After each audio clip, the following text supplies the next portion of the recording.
Let's take that out too. Richard Dawkins, being a biologist, was interested in the question of what makes animals seem like they are unselfish. Because there are, of course, cases, anecdotal cases, but also corroborated cases of animals helping other animals in times of stress and times of need. And remember you had a story in the box about Hobbes and the feeling of pity. There was a story about a dog right after the tsunami in Japan in 2011. A dog down by the beach who went up to a photographer and kind of motioned the photographer to follow him, or her, I don't know which gender the dog is.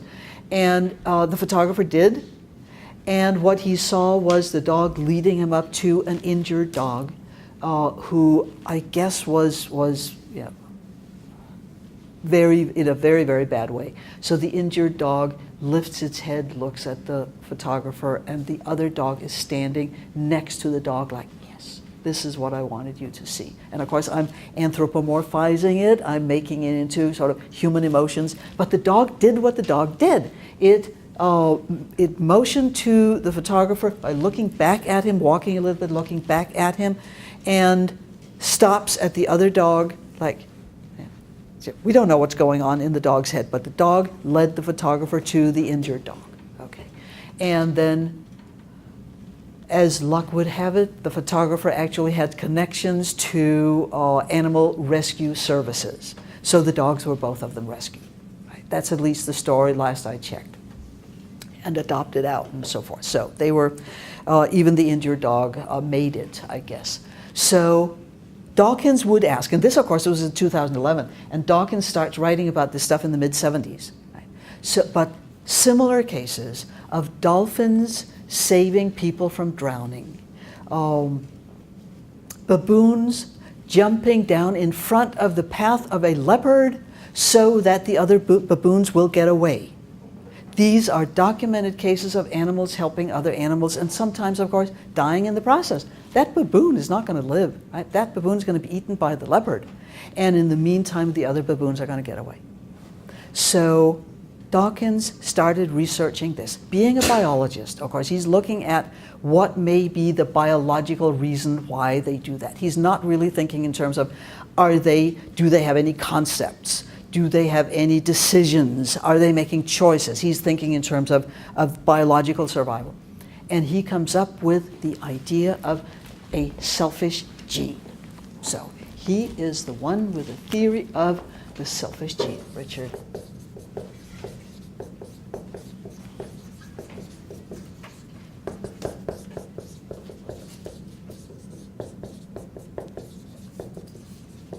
Selfish gene from 1976.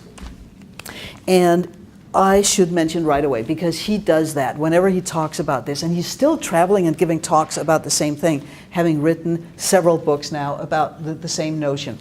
He says, I'm not talking about there actually being one gene that makes us selfish, but he's saying we are genetically predisposed to being selfish. So in a way, he is a psychological egoist. But he's not saying that every single action is done to benefit ourselves.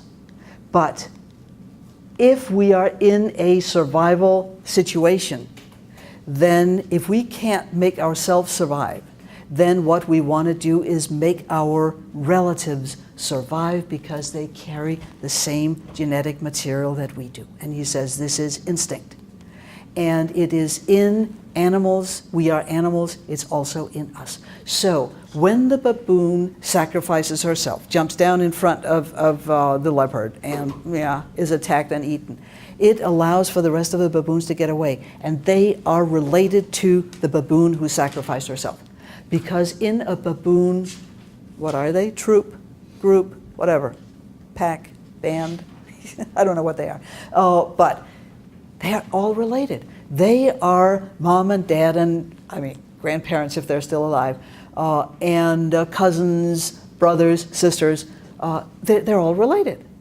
So if they get away, it means that the genetic material of the baboon who sacrificed herself will live on, especially, of course, if she has babies, right?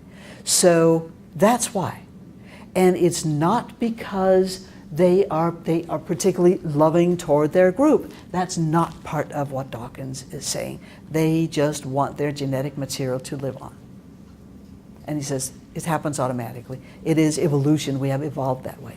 So if your dog wakes you up in the middle of the night because the house is on fire, which actually also happens, Drew Barrymore, did you know that Drew Barrymore was saved by her dog some years ago?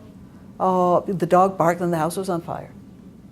So, and fortunately, she got the dog out too. Yes.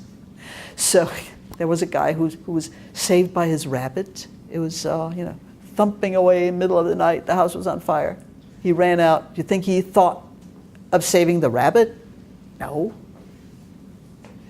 So some people shouldn't have pets.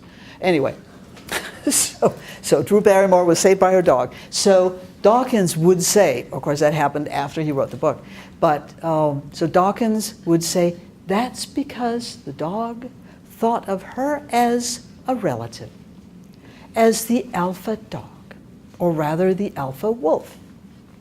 Because in natural wolf packs, and everybody knows that the dogs are descendants of wolves, right? That is established now. It's not even a theory. I mean, it's not even a hypothesis. It is an established, solid theory. So in natural wolf packs, they're also all related.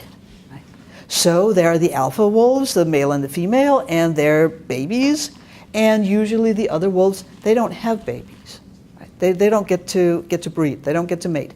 But if something is about to happen to the alpha wolves, male or female, or their babies, the other wolves will pitch in and try to help as much as they can and move the babies to a safer place or something. And, says Dawkins, the dog has inherited that instinct. It's just that we, the owners, we are the alpha wolves in the brain of the dog. And they will do whatever they can to save us, because they're programmed that way. And that theory caught on like wildfire. It caught on because, well, all of a sudden we understand why it is that animals go out of their way sometimes to act in a way that seem like it's not the notion of selfishness and cruelty that a lot of people associate with animals in the wild. Which, by the way, a lot of people are changing their opinion about these days. It's not all that cruel and horrible out there. But Dawkins gave a model for an explanation, and then he transfers it to human beings. Because, of course, the dog is making a mistake. Right? You're not related to the dog.